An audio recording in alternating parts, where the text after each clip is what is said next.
தசாப்தங்களாக திருமண சேவையில் ஒரு நிறுவனம் தொடர்ந்து ஈடுபட்டு வருவது என்பது சாதாரணமானதல்ல. சிறப்பான நிர்வாகம், திறமையான தலைமை, மக்களிடம் எடுத்துச் செல்லும் யுக்திகள் மட்டுமல்ல, சமூகத்தின் மீதான அக்கறையும் அவசியம். இந்த அத்தனை அம்சங்களையும் கொண்ட கல்யாண மாலை நிறுவனத்தின் நிர்வாக இயக்குனர் திருமதி மீரா நாகராஜன் அவர்களின் உரையை கேட்க அனைவரும் ஆவலுடன் காத்துக் கொண்டிருக்கிறோம். தற்போது சிறப்பு விருந்தினரை சிறப்பு செய்யும் நேரம் இது. தில்லி தமிழ்ச்சங்கத்தின் மகளிர் உறுப்பினர்கள் அனைவரும் இணைந்து திருமதி மீரா நாகராஜன் அவர்களை சிறப்பு செய்யவிருக்கிறோம்.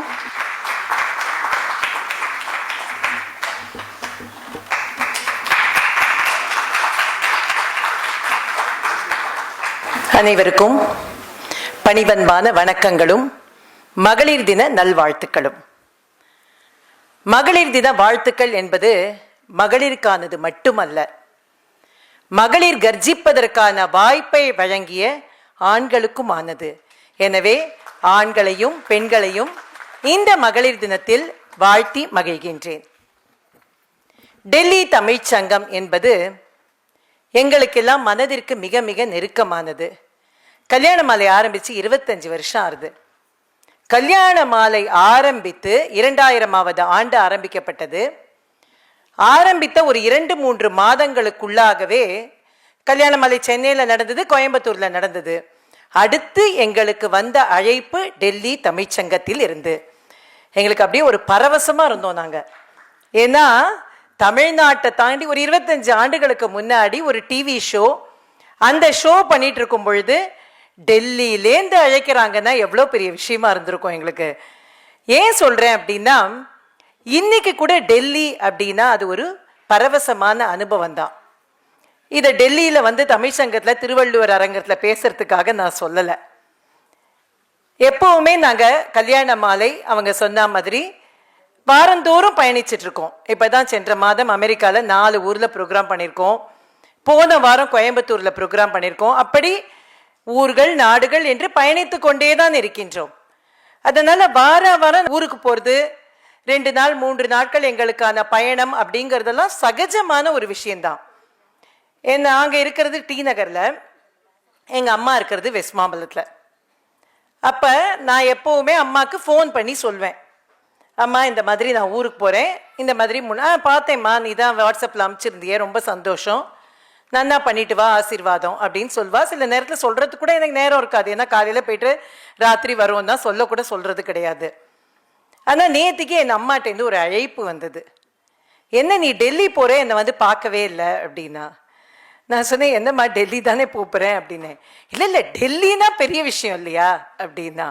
அப்படி நம்மை ஆள்பவர்கள் இருக்கும் ஊர் என்பதனால் நம்முடைய மனதில் எப்பொழுதும் சிம்மாசனமிட்டு அமர்ந்திருக்கும் ஊர் என்பது டெல்லி. அந்த டெல்லிக்கு வரோம் அப்படிங்கிறது, நான் அமெரிக்கா போகிறதே கூட இல்லை யூரோப் போகிறதே கூட எங்கள் அம்மா அப்படி பரவசமானாலான்னு தெரியாது. ஆனால் நேற்றுக்கு வந்து நீ வந்து சொல்லிட்டு போ, நீ டெல்லி போகிறல்ல அப்படின்னு சொன்னான். ஸோ அப்போ எனக்கு என்ன தோணித்து அப்படின்னா, அந்த வயதானவர்கள் மனதில் இன்னமும் அந்த தேசப்பற்று இருக்கும் பொழுது டெல்லி என்பது அவர்களினுடைய மனதில் எப்பொழுதுமே ஒரு நல்ல இடத்தை பிடித்து கொண்டிருக்கின்றது. அந்த காரணத்தினால் தானேங்க இவங்களை மாதிரி பத்மஸ்ரீ வாங்கினவங்களா இருந்தாலும் சரி, இல்லை ஏதானும் ஒரு சின்ன தங்களுக்கான போராட்டத்தில் வெற்றி கிடைக்க வேண்டும்னாலும் சரி, all the roads lead to Delhi. எதா இருந்தாலும் எல்லாரும் டெல்லிக்கு தான் வந்தாகணும். ஸோ கல்யாண மாலைக்கு டெல்லி அப்படிங்கிறது ரொம்ப ரொம்ப ஸ்பெஷலுங்க. நாங்கள் ஒரு 5 நிகழ்ச்சிகள் இங்கே பிரம்மாண்டமாக பண்ணியிருக்கோம். இதே திருவள்ளுவர் கலை அரங்கத்தில் முதல்ல ஒரு 2 நிகழ்ச்சிகள் பண்ணினோம், அரங்கு நிறைந்த பார்வையாளர்களோடு. தல்கோட்டாவில் ஒரு தடவை பண்ணியிருக்கோம், சிரிபோர்ட்டில் 2 தடவை பண்ணியிருக்கோம்.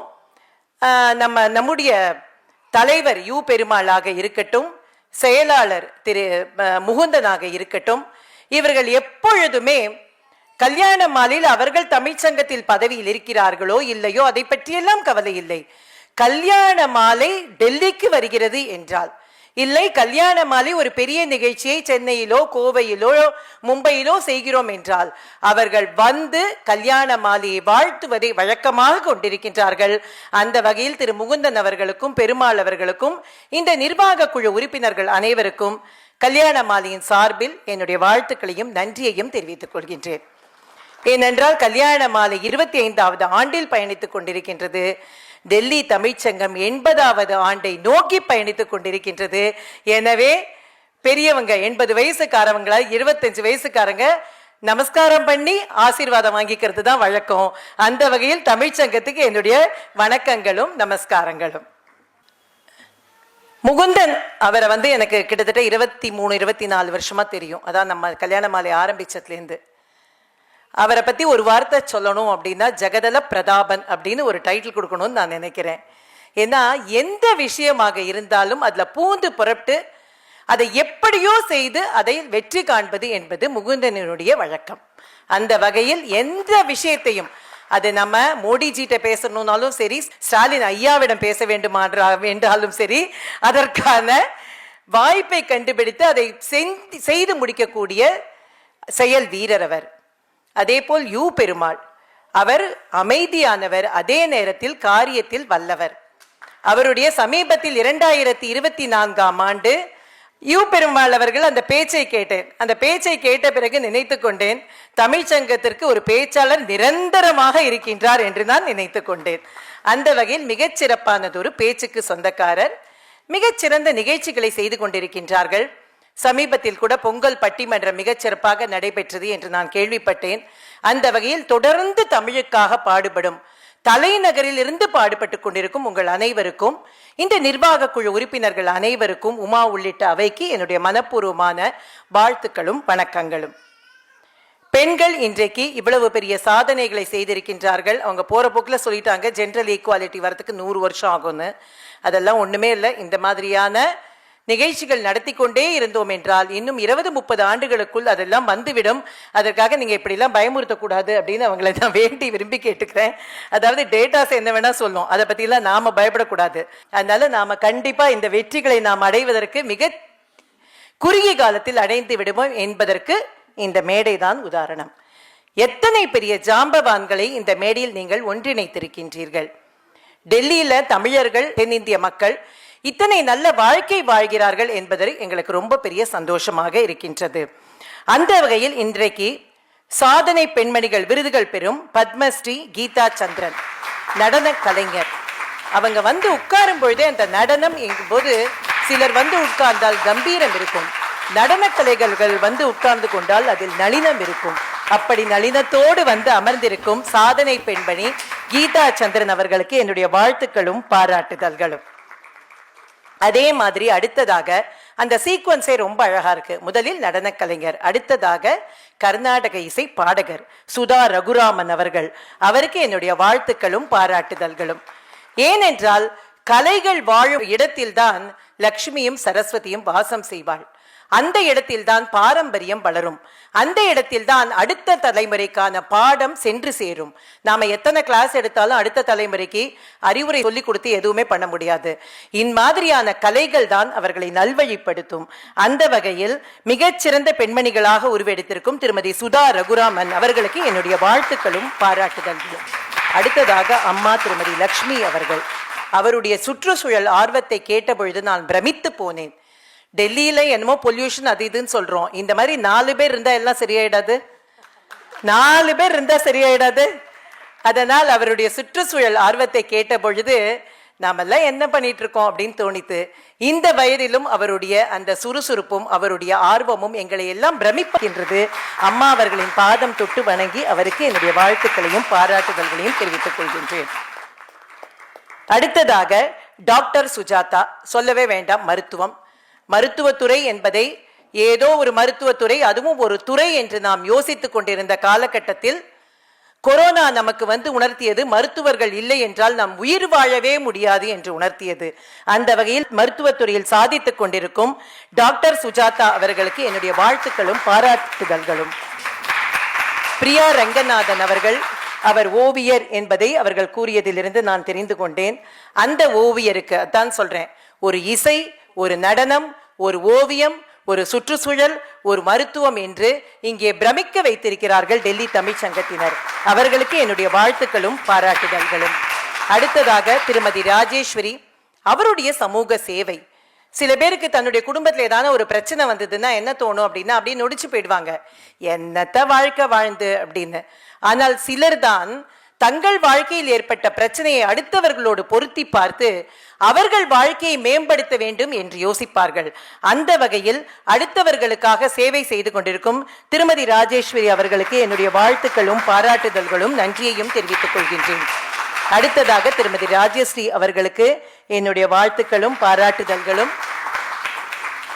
திருமதி சித்ரா மூர்த்தி ஆன்மீகம், அப்படியே இது அப்படி ஒரு 360 டிகிரிஸ் அப்படின்னு நம்ம சொல்லலாம்.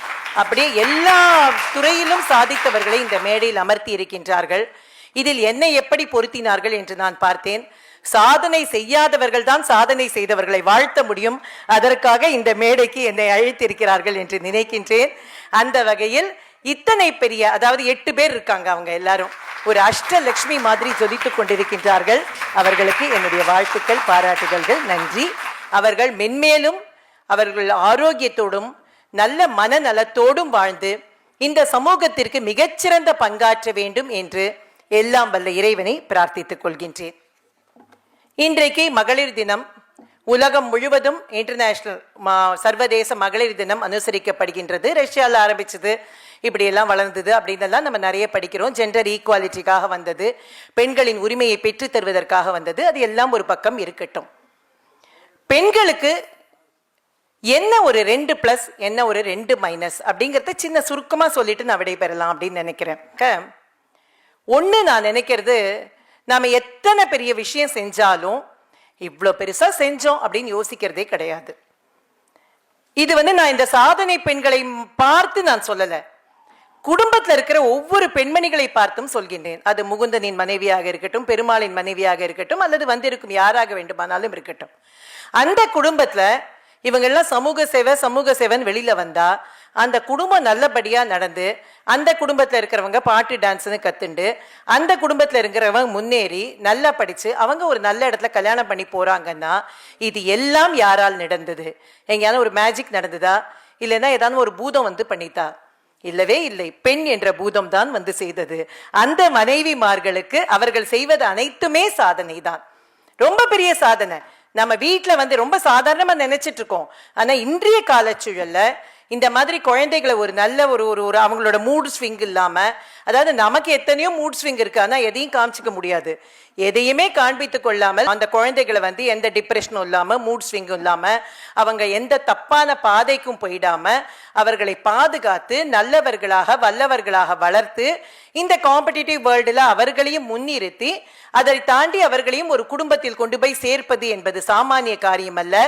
அத்தனை சாதனை பெண்களுக்கும் என்னுடைய வாழ்த்துக்களும் பாராட்டுதல்களும். இது ஒண்ணு. நாம என்ன செய்யறோம் தெரியாமையே ஒரு அம்மா சொன்னாங்கன்னு சொல்லுவாங்க, விளையாட்டா சொல்லுவாங்க. அதாவது அந்த அம்மா சுட்ட வடை அந்த ஒரு 2 மலையோட சைஸ் இருக்குமா அந்த லைஃப் முழுக்க. அது மாதிரி என்ன செய்யறோம்? சாரதாமணியை பற்றி சொல்வார்கள். அவர்கள் அவ்வளவு பெரிய மகான். ஆனால் அந்த சாரதாமணி தொடர்ந்து சப்பாத்தி சுட்டுக்கொண்டே இருப்பதை தான் தன்னுடைய தொழிலா செஞ்சுட்டு இருந்தாங்களாம் அத்தனை டிவோட்டிஸ்க்கும்.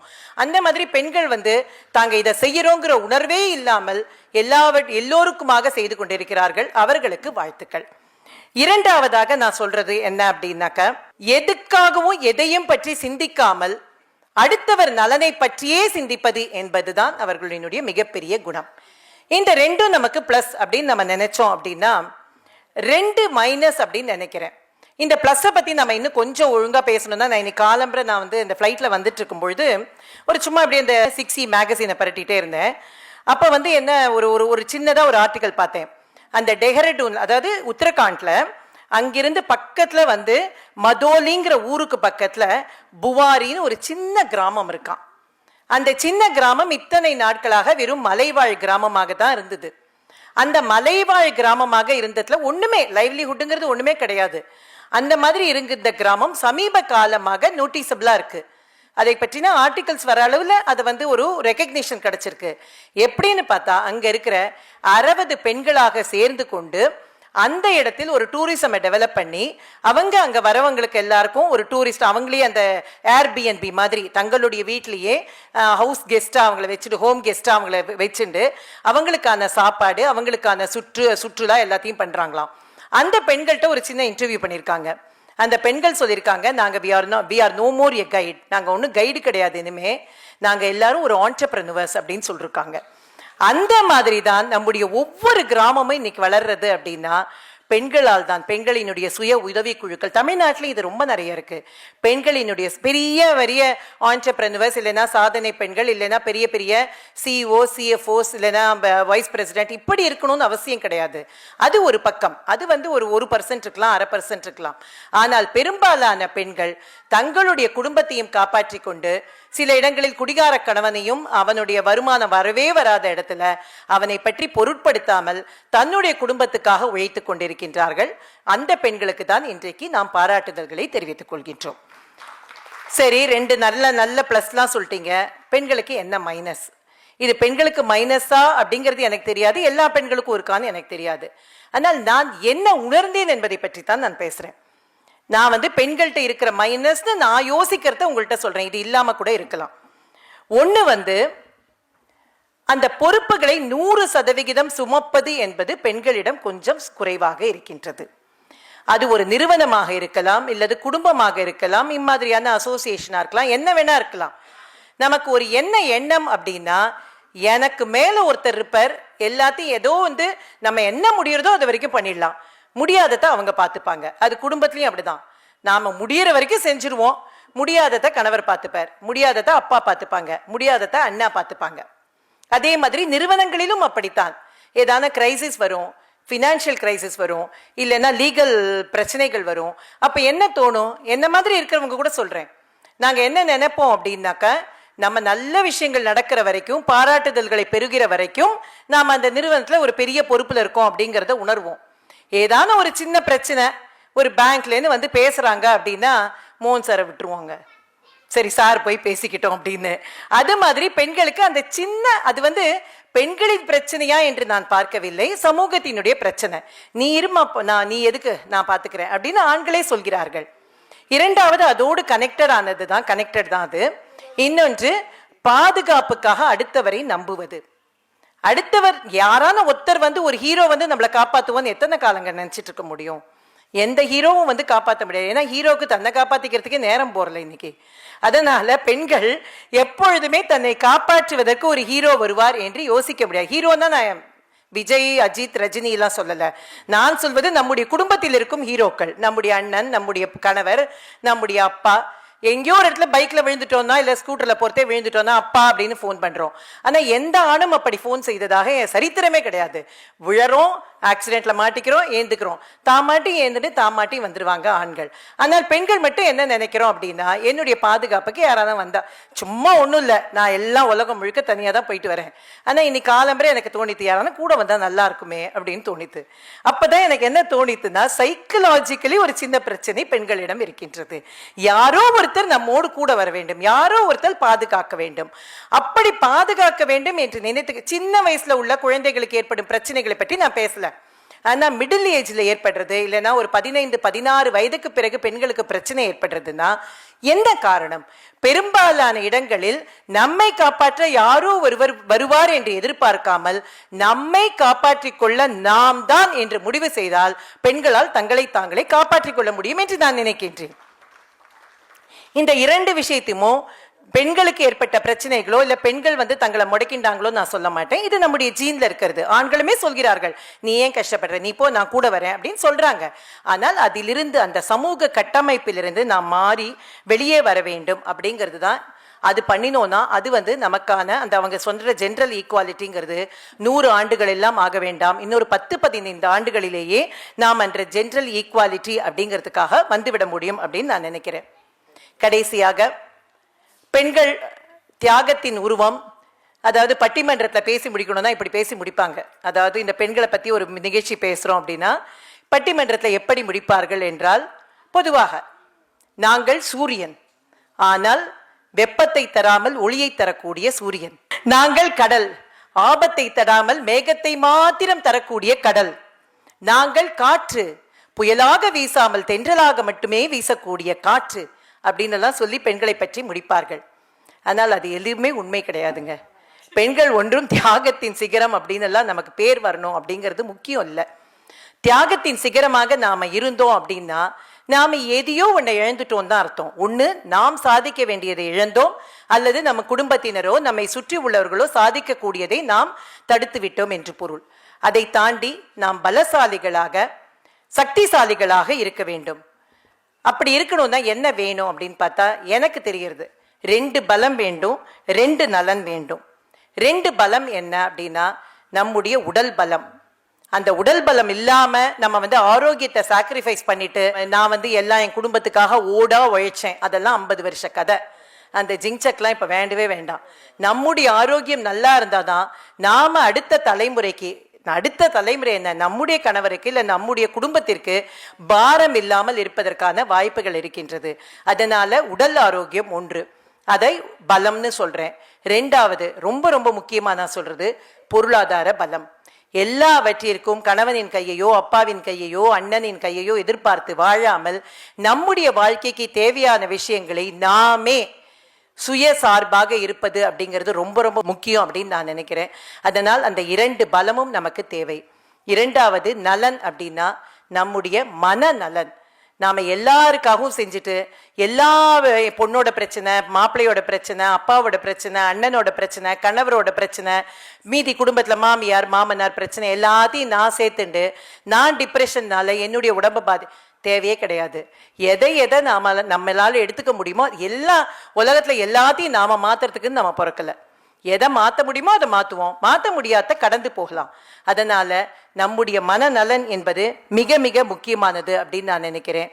அதே மாதிரி ஆன்ம நலன், அதாவது ஆன்மீகத்தோடு நமக்கு இருக்கிற கனெக்ஷன், அது பக்தி அப்படிங்கிறது ஒரு பக்கம், பக்தியாக இருக்கட்டும் எதா வேணாலும் இருக்கட்டும். ஆனால் ஏதோ ஒரு நல்ல விஷயத்தோடு, அது கலையாக இருக்கலாம், கடவுளாக இருக்கலாம், ஏதோ ஒன்றோடு நாம் கனெக்டடா இருக்கும் பொழுது நம்முடைய வாழ்க்கை என்பது மிகச் செழுமையாக, ஒரு ஆபத்து வந்த பொழுது, பிரச்சனைகள் வந்த பொழுது, வேறு ஏதாவது நமக்கு சோர்வு வந்த பொழுது நம்மை நாமே காப்பாற்றிக் கொள்ள, நம்மை நாமே மீட்டு எடுத்துக்கொள்வதற்கு இது மிக மிக தேவை என்று நான் நினைக்கின்றேன். தற்காத்து தற்கொண்டால் பேணி தகை சார்ந்த சொற்காத்து சோர்விலாள் பெண் என்பது வள்ளுவரின் வாக்கு. இன்றைக்கும் முதலில் அவர் சொன்னபடி நம்மை நாம் காப்பாற்றிக் கொள்வோம். நம்மை நாம் காப்பாற்றிக் கொண்ட பிறகு இந்த உலகத்தில் உள்ள அனைவரையும் காப்பாற்றுவதற்கான சக்தி அவதாரத்தை எடுப்போம் என்று கூறிக்கொண்டு மீண்டும் அனைவருக்கும் ஒருமுறை மகளிர் தின நல்வாழ்த்துக்களை கூறி டெல்லி தமிழ்ச்சங்கத்துக்கு என்னுடைய வாழ்த்துக்களையும் கூறி 80வது ஆண்டை மிகச்சிறப்பாக நீங்கள் கொண்டாடுங்கள். கல்யாண மாலை, அதற்காக என்ன செய்ய வேண்டுமோ அது உங்களுக்கு தேவை என்றால் எங்களை அழையுங்கள் என்று கூறிக்கொண்டு விடைபெறுகிறேன். நன்றி, வணக்கம்.